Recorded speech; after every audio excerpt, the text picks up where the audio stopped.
Obsession. It's a word we throw around casually.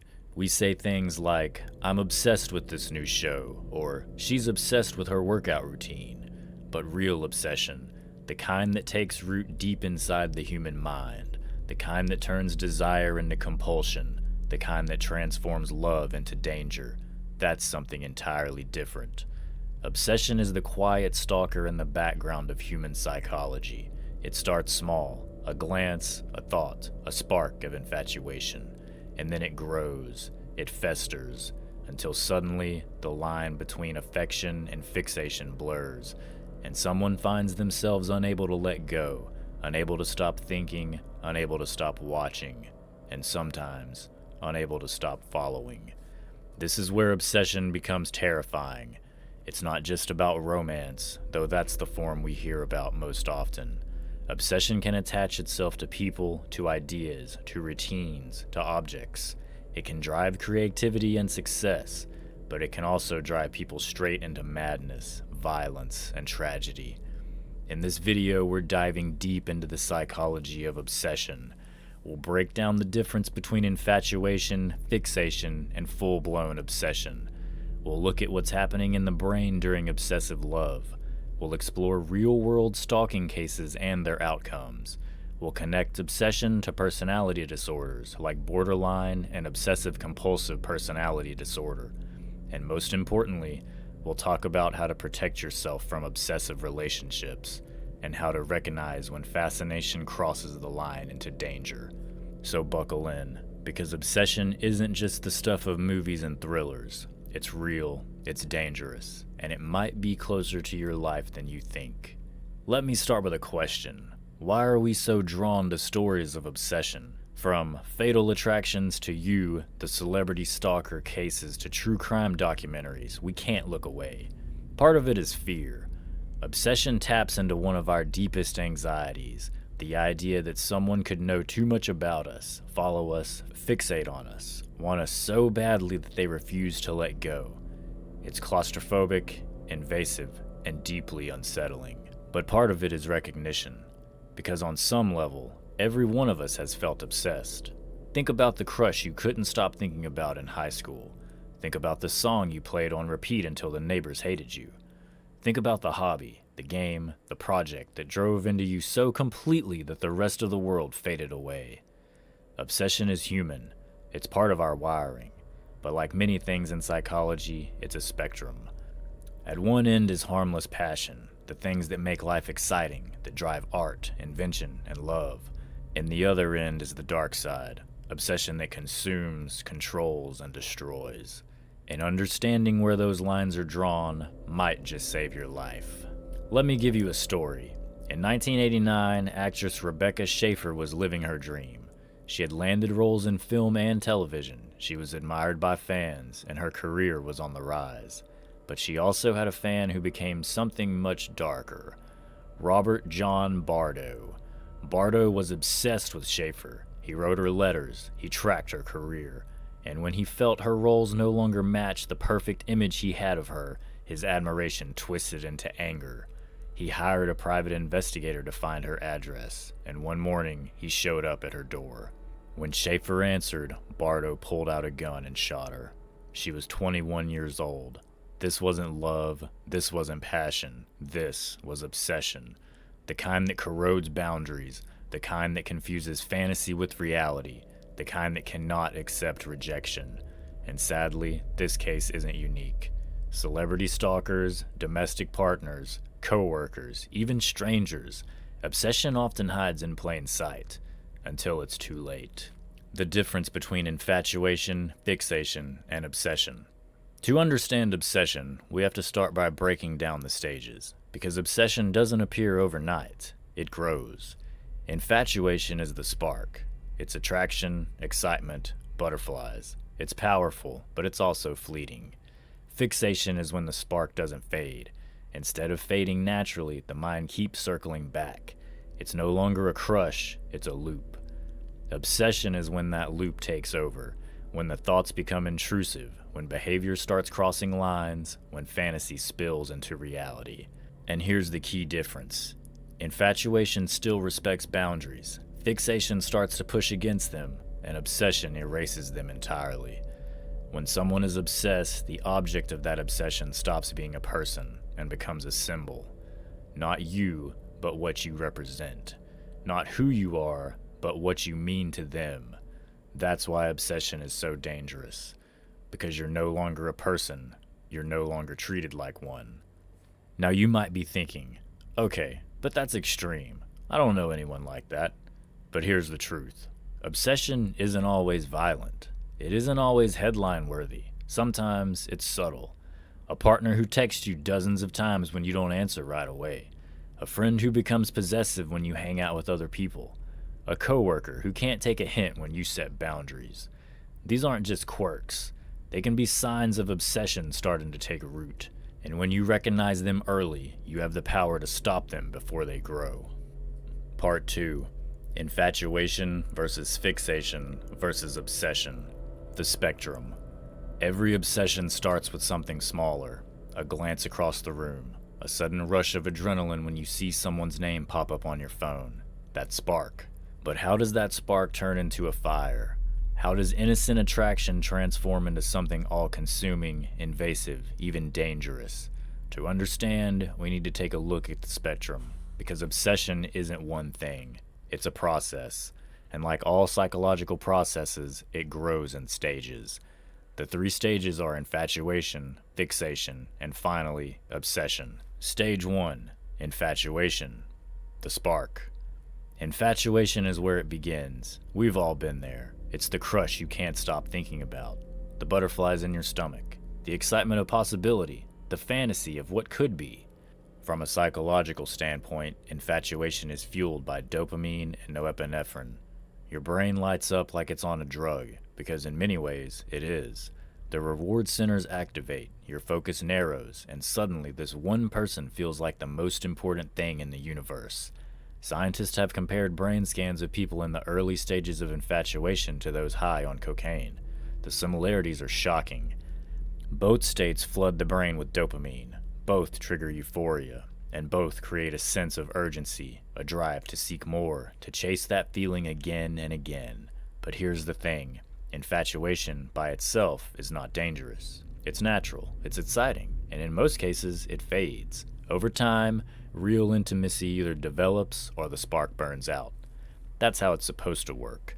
But not everyone lets go, and that's where the trouble starts. Stage 2. Fixation. The loop. Fixation is where attraction begins to harden into something more rigid. It's no longer a passing thought or a daydream. It's a pattern. Imagine a record stuck on repeat.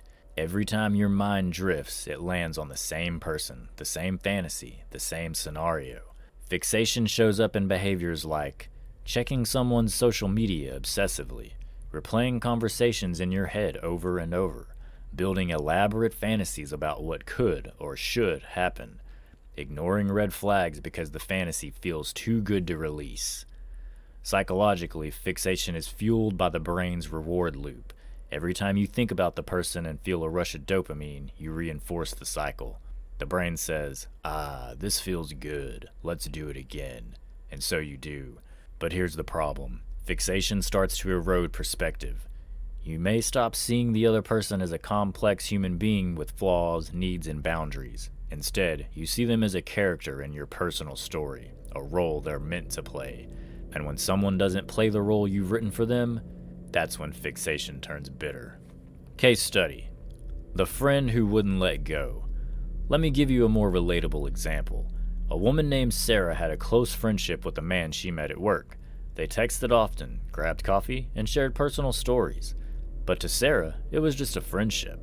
But for her coworker, though, it was more. He started checking her social media every night. He grew frustrated when she didn't reply quickly. He began showing up to her favorite cafe, coincidentally, at the same time. When Sarah began dating someone else, the coworker's fixation cracked. What he saw as their story was suddenly interrupted. He became jealous, angry, and controlling. Sarah eventually had to distance herself entirely. What started as a friendship had quietly transformed into fixation, and it was only one step away from full-blown obsession. Stage 3. Obsession. The takeover. Obsession is where the line disappears. It's no longer a spark, it's not a loop, it's a takeover. When someone is obsessed, their world shrinks down to a single point. Every thought, every plan, every action bends toward the object of their obsession.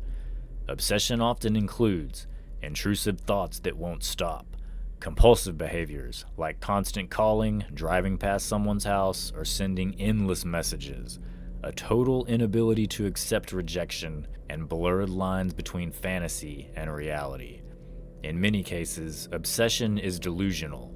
The obsessed person convinces themselves that their feelings are reciprocated, even when they're not, or worse, they believe they are entitled to love, attention, or control, no matter what the other person feels. This is where stalking behaviors emerge. This is where violence becomes possible. Because when someone is no longer seen as a person, but as a possession or an obsession, empathy disappears. The brain under obsession. From a neurological standpoint, obsession hijacks the brain's wiring. Studies show that people experiencing obsessive love have reduced activity in the prefrontal cortex, the part of the brain responsible for rational thought and impulse control. At the same time, there's increased activity in the limbic system, the emotional core of the brain. This means emotions are heightened, reasoning is dulled, and impulses are harder to resist. The perfect storm. The brakes fail while the gas pedal is pushed to the floor.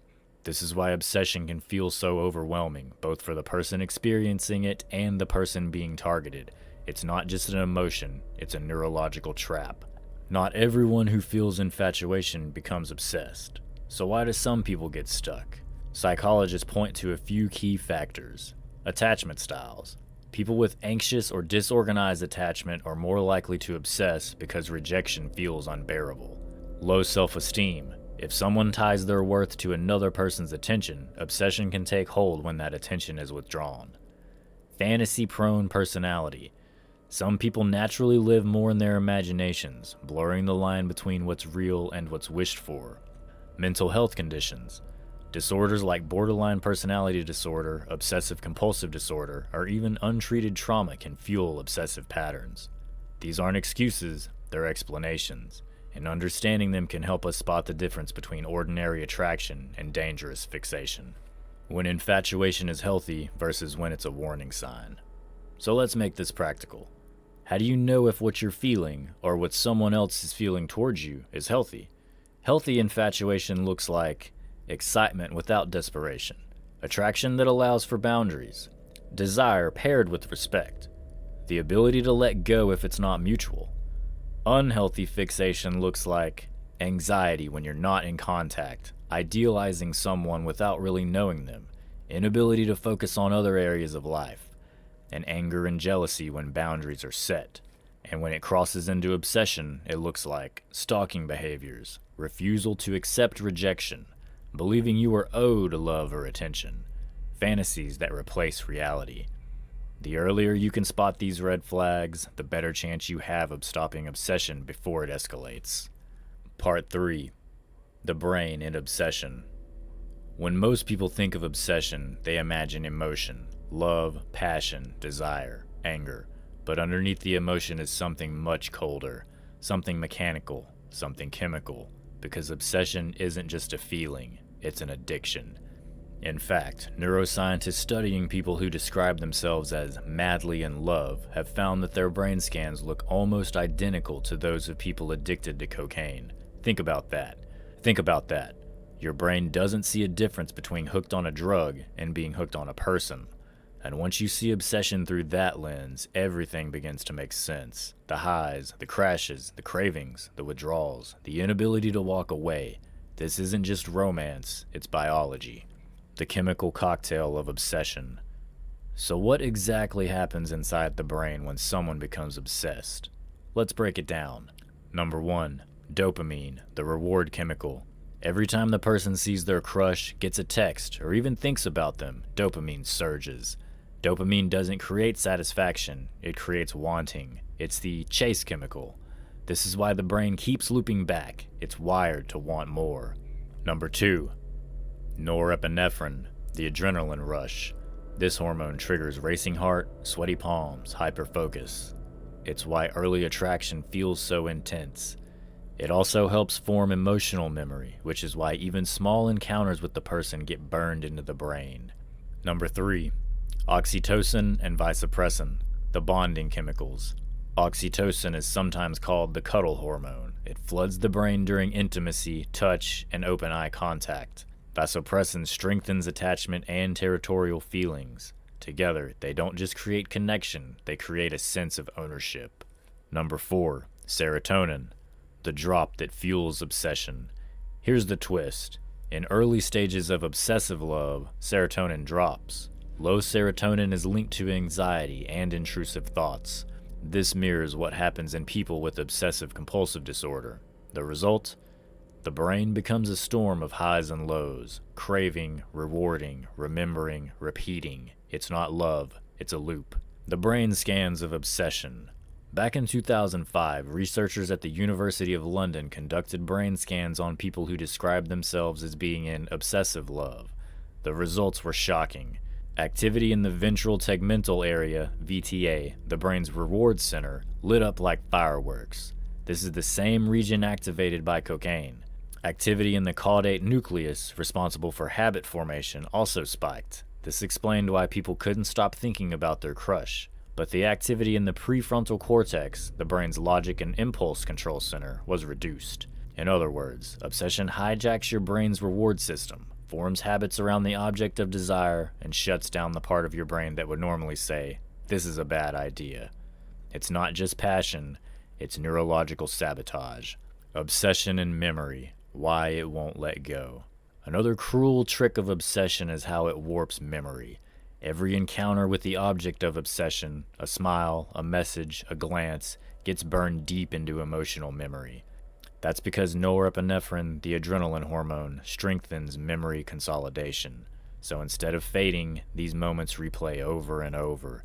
The brain keeps saying, "This mattered, hold on to it." This is why obsessed individuals often recall tiny details with eerie precision. What you wore on a certain day, the exact words of a passing conversation, even your routines, habits, and patterns. For them, it's not just memory, it's evidence. Evidence that feeds the obsession, proof that the connection is real, even when it's one-sided. The withdrawal effect. Now here's where it gets darker. Just like with drugs, obsession has withdrawal. When the person isn't available, when they don't reply to text, when they pull away, when they reject the obsessed individual, the brain crashes. Dopamine plummets, serotonin stays low. The reward system screams, "I need the high back." This is why obsession often intensifies after rejection. The person isn't able to let go because their brain is going through withdrawal. Instead of moving on, they chase harder, trying to get that fix. This is the cycle that drives stalking behavior. It's not just emotional desperation, it's chemical desperation. Case study, obsession in the courts. One infamous case that illustrates this is that of John Hinckley Jr. In the early 1980s, Hinckley became obsessed with the actress Jodie Foster. After watching the film Taxi Driver, in which Foster played a young prostitute, Hinckley convinced himself he had a special connection with her. He began sending letters. He called her dorm room, and eventually, in a twisted attempt to impress her, he attempted to assassinate President Ronald Reagan. When psychiatrists studied him, they found he displayed all of the hallmarks of obsessive attachment: fixation on minor details, delusional belief in a one-sided relationship, escalation after rejection, compulsion to act in increasingly extreme ways. This wasn't simply crazy love, it was obsession, fueled by the same brain mechanisms that drive addiction and compulsion. Why some people are more vulnerable. Not everyone experiences obsession in the same degree, so why are some people more vulnerable? Neuroscientists believes it comes down to a mix of biology, psychology, and experience. Genetics. Some people have a naturally lower baseline serotonin, making them prone to intrusive thoughts. Trauma. Early abandonment or neglect can wire the brain to cling desperately to attachment figures. Personality. People with anxious attachment styles experience stronger dopamine spikes during relationships, making them more vulnerable to obsession. Disorders. Conditions like OCD and borderline personality disorder amplify the loop, making it almost impossible to break. In short, some brains are simply more primed to obsess, when obsession isn't about love. It's important to note that not all obsessions are romantic. The same brain mechanisms can attach to celebrities, celebrity worship syndrome, objects, collectors who can't stop, ideas, conspiracy obsessions, goals, workaholism, and perfectionism. In each case, the brain's reward system looks onto something and refuses to let go. It's the same loop, just a different target. This is why obsession is such a broad and powerful force in human psychology. It's not about what you're obsessed with, it's about the mechanism of obsession itself. The danger of obsession in relationships. When obsession locks onto another person, the danger multiplies, because now it's not just about dopamine and cravings, it's about control. Obsessed individuals often interpret rejection as betrayal, escalate behaviors when boundaries are set, lose the ability to distinguish fantasy from reality, feel entitled to another person's time, attention, or their body. From the brain's perspective, the person isn't just desirable, they're necessary. They've become the drug. And as history shows us again and again, people would go to terrifying lengths to protect their drug. It's tempting to think stalking only happens to celebrities or public figures, but research shows that the majority of stalking victims are everyday people, co-workers, classmates, ex-partners, or complete strangers. One chilling example comes from a case in Colorado in the early 2000s. A young woman, let's call her Sarah, broke off a casual relationship with a man she had been dating for just a few months. He seemed to take it well, at first, but soon Sarah began noticing strange things. He showed up at her workplace uninvited. She'd get late-night phone calls with silence on the other end. Small gifts appeared on her doorstep. As the months dragged on, the behavior escalated. Her car tires were slashed. Her email was hacked. Eventually, he broke into her apartment while she was out, leaving a note on her bed that read, "You can't ignore me forever." Sarah went to the police, but at the time, stalking laws were weak and difficult to enforce without direct threats or violence. She lived in fear for over a year until he was finally arrested after being caught following her car late at night. The outcome wasn't fame or headlines, but trauma, lasting scars, and a life forever changed. This case reflects the most common stalking reality. It's not a stranger in the shadows. It's often someone the victim knows. Let's look at another case with a tragic end. In 1999, Amy Boyer, a 20-year-old college student from New Hampshire, was stalked by a former high school classmate named Leon Jonas. For years, Jonas harbored a secret obsession with Amy, writing disturbing notes and online journal entries detailing his fixation. He believed she was destined to be with him, despite Amy never expressing interest. His writings became darker over time, filled with fantasies of killing her if he couldn't have her. On October 15, 1999, he ambushed her as she left for work, shooting her multiple times before turning the gun on himself. What's especially chilling about this case is that warning signs existed for years. His obsession was documented, his threats public in online forums, but no one intervened until it was too late. Amy's case highlights a tragic reality. Obsession often escalates when ignored, and silence from victims or bystanders can have deadly consequences. The psychological toll on victims. Even when obsession doesn't end in physical violence, the impact on victims is profound. Stalking creates a constant state of hypervigilance. Victims report feeling watched, followed, unsafe, even in their own homes. Many change jobs, move cities, or cut ties with friends and family in attempts to escape. Psychologically, victims often develop symptoms similar to post-traumatic stress disorder, PTSD, nightmares, anxiety, distrust, and difficulty forming future relationships. In other words, obsession doesn't just end when the stalker is gone. It leaves behind invisible scars. The legal response. In response to tragedies like Rebecca Schaeffer's, stalking laws have grown stronger worldwide. In the U.S., all 50 states now criminalize stalking, with penalties ranging from restraining orders to prison sentences. Technology has added new layers too. Today, cyberstalking, through social media, GPS trackers, and constant digital harassment, is one of the fastest growing forms of stalking. But while laws have improved, the battle is far from over. Enforcement remains difficult, and many victims still feel unprotected until real harm is done. These cases, from celebrities to ordinary people, remind us that obsession is not just a personal quirk. It's not just someone who likes you too much. It's a psychological trap that can escalate into destruction. As we move forward, we'll look deeper at the overlap between obsession and personality disorders, how certain psychological traits make some people more prone to dangerous fixation, and why recognizing those traits early can mean the difference between safety and tragedy. Part 5. Obsession and Personality Disorders. When we talk about obsession, it's easy to picture it as something that just happens, as if anyone, under the right circumstances, might spiral into fixation or stalking.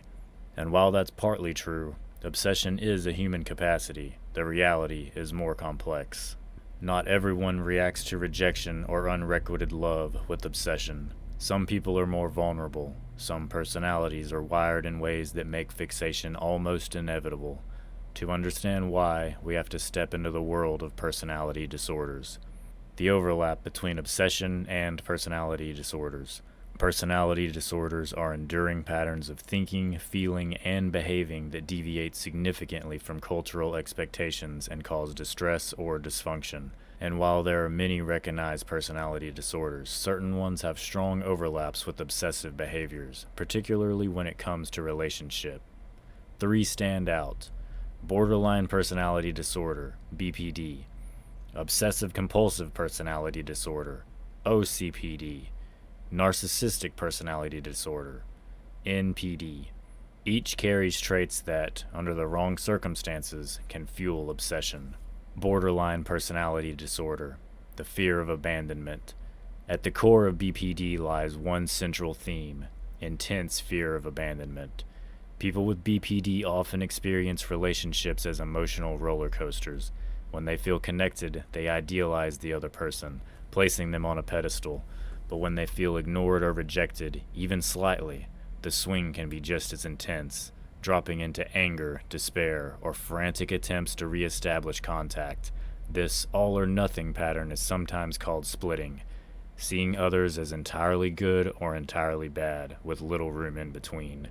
In the context of obsession, this fear of abandonment can transform into clinginess, constant calls, text, or showing up unannounced; rage at rejection, lashing out when boundaries are set; self-destructive behavior, threats of harm as a way to hold on. While not every person with BPD becomes obsessive, the disorder's emotional volatility makes unhealthy fixations more likely and more dangerous, especially in relationships that involve rejection. Obsessive-compulsive personality disorder, control and perfectionism. Next, we look at OCPD. Not to be confused with OCD, which involves unwanted intrusive thoughts and rituals. OCPD is about rigidity, control, and perfectionism. People with OCPD crave order. They have an overwhelming need to organize, systemize, and structure everything around them. Relationships, unfortunately, are not exempt. In the context of obsession, this can manifest as fixating on routines, insisting on constant contact, specific patterns or rules in a relationship; inflexibility, refusing to accept rejection or change; possessiveness, seeing the other person as part of their system to be controlled rather than an individual with autonomy. Unlike the volatility of BPD, OCPD obsession is cold, rigid, and unrelenting. It's less about emotional swings and more about control, about bending reality to fit a structured, idealized vision. Narcissistic personality disorder, entitlement, and possession. Finally, we turn to narcissism. At its heart, narcissism is about grandiosity, entitlement, and lack of empathy. Narcissists often see people not as individuals, but as extensions of themselves, tools to be used for admiration, validation, or control. In obsession, narcissistic traits can create a chilling pattern. Idealization, you're perfect because you make me feel admired. Devaluation, you're worthless if you don't give me what I want. Entitlement to possession, refusal to accept rejection because in their mind, they are owed. When rejection occurs, narcissistic individuals often respond with what's called narcissistic rage, a fury born not out of love, but of insult. Their obsession isn't about longing, it's about reclaiming power and control. Other contributing disorders and traits: While BPD, OCPD, and NPD are the main disorders linked to obsession, others can also play a role. Paranoid personality disorder, fueling suspicion and jealous obsession. Dependent personality disorder, leading to clingy, desperate fixation. Antisocial personality disorder, blending obsession with lack of remorse, sometimes fueling stalking that escalates to violence. In all these cases, obsession is not just about affection, it's about psychological needs gone awry: fear, control, entitlement, or dominance. Case studies: disorders in action. Consider the case of John Hinckley Jr., who we discussed earlier. Many psychiatrists believe his obsession with Jodie Foster was rooted not only in erotomania, but also in underlying personality dysfunction. His inability to separate fantasy from reality, his entitlement to her attention, and his extreme actions all point toward pathological personality traits. Or look at everyday stalking cases. Many involve ex-partners who refuse to give up, a pattern often linked to traits of borderline and narcissistic personality disorders. The rejection triggers fear of abandonment, loss of control, or wounded pride, spiraling into harassment and stalking. These aren't random obsessions. They're predictable patterns, rooted in personality structures that make it difficult, sometimes impossible, for the individual to respond to rejection in healthy ways. The brain and personality disorders. What's fascinating and chilling is that neuroscience backs this up. Brain imaging studies show that people with BPD often have heightened activity in the amygdala, the part of the brain that processes fear and threat, and reduced regulation in the prefrontal cortex, the part that helps us reason and control impulses. For narcissism, brain scans revealed reduced gray matter in regions associated with empathy, particularly the anterior insula. This helps explain why narcissists often fail to see others as independent beings with their own rights and needs. And for OCPD, studies suggest overactivity in brain circuits associated with order, habit, and planning, wiring that makes rigidity and control feel natural, even necessary. These aren't excuses, but they are explanations. They reveal why obsession feels less like a choice for some individuals and more like an inevitability. The victim's perspective, why it matters. Understanding the overlap with personality disorders isn't just academic. It matters for one crucial reason: prevention and protection.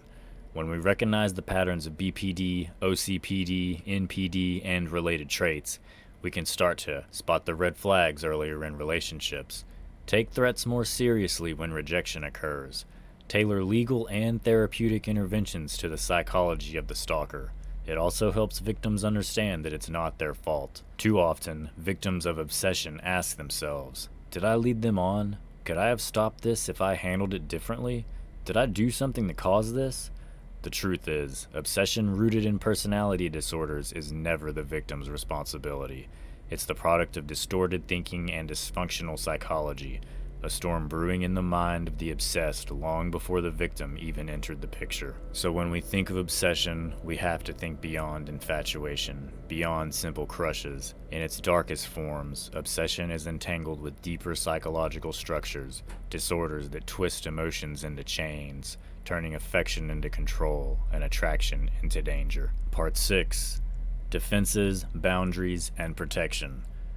We've spent this journey dissecting the anatomy of obsession, how it begins, how it grows, and how it can turn from affection to fixation to danger. But now we shift the focus, because obsession isn't just something we analyze from afar. For some of us, it's a lived experience. Maybe you've felt the discomfort of being watched, followed, or contacted relentlessly. Maybe you've been trapped in a relationship where someone's love felt more like control than care. Or maybe you've struggled with obsessive thoughts yourself, unsure how to break free from the grip of your own mind. This section is about defense, boundaries, and empowerment, recognizing the red flags early. Obsession doesn't usually begin with something dramatic. It often starts small, disguised as affection. Here are some of the early warning signs: excessive communication, constant text, calls, or DMs, especially when you don't respond.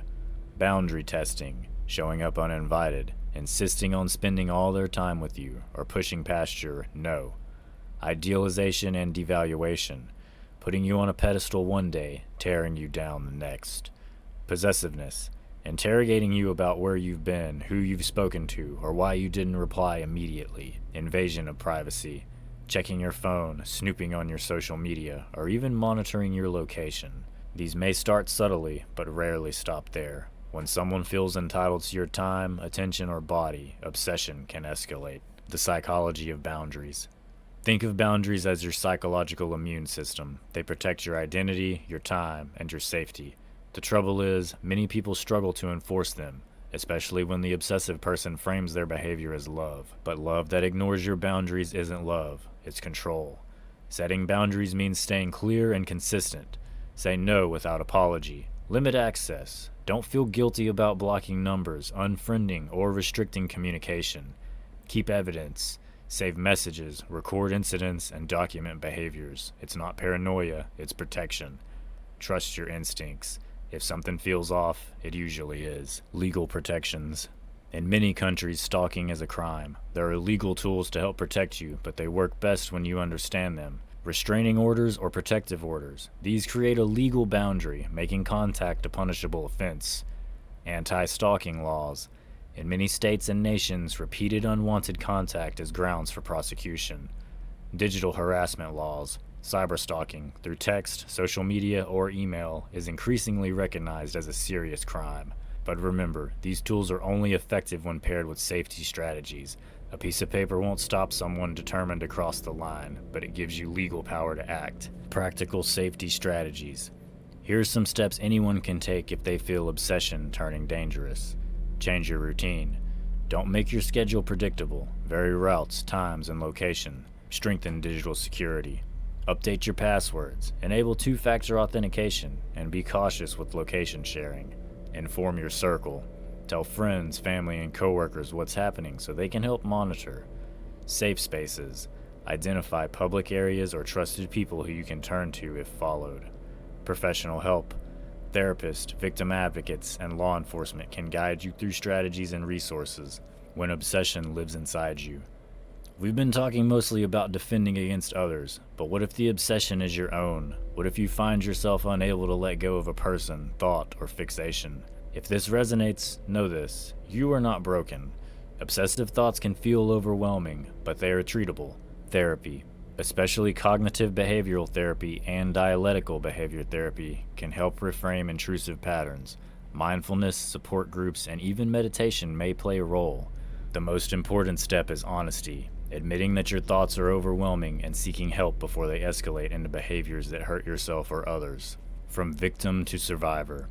Obsession thrives in silence. Victims often feel ashamed, doubted, or even blamed for the fixation of others. But speaking out flips the script. You are not weak for setting boundaries. You are not cold for saying no. And you are not overreacting when you feel unsafe. The truth is, most people who break free from obsessive entanglements describe the moment as one of rebirth. Regaining control of your life after being under the shadow of obsession is empowering. It transforms fear into strength and survival into resilience. Obsession is one of the darkest distortions of human connection. It takes love, the very thing that binds us together, and twists it into a weapon. But knowledge is defense, and awareness is power. By learning to recognize it, set boundaries, and take action, we reclaim the one thing obsession tries hardest to steal: our freedom. We've traveled deep into the shadows of obsession, from the subtle spark of infatuation to the consuming fire of fixation, from the brain chemistry that tricks us into looping desires to the chilling real-world stories of stalkers and victims. We've seen how obsession doesn't live in isolation. It often feeds on the structures of personality disorders, magnifying intensity and danger. But most importantly, we've learned that obsession is not invincible. With awareness, with boundaries, and with courage, we can protect ourselves, our loved ones, and our freedom. If there's one truth to carry forward, it's this: healthy love nurtures, obsession consumes. The difference isn't always obvious at first, but once you recognize the signs, you hold the power to walk away, to speak up, and to survive. And maybe that's the greatest lesson of all, that knowledge itself is a shield. The more we understand the psychology of obsession, the harder it becomes for it to trap us in its web. The mind is darker than you think, and we've only just scratched the surface. If you want to keep descending with me, subscribe. Leave your thoughts in the comments, because every shadow hides a story. Until next time, stay curious and stay aware.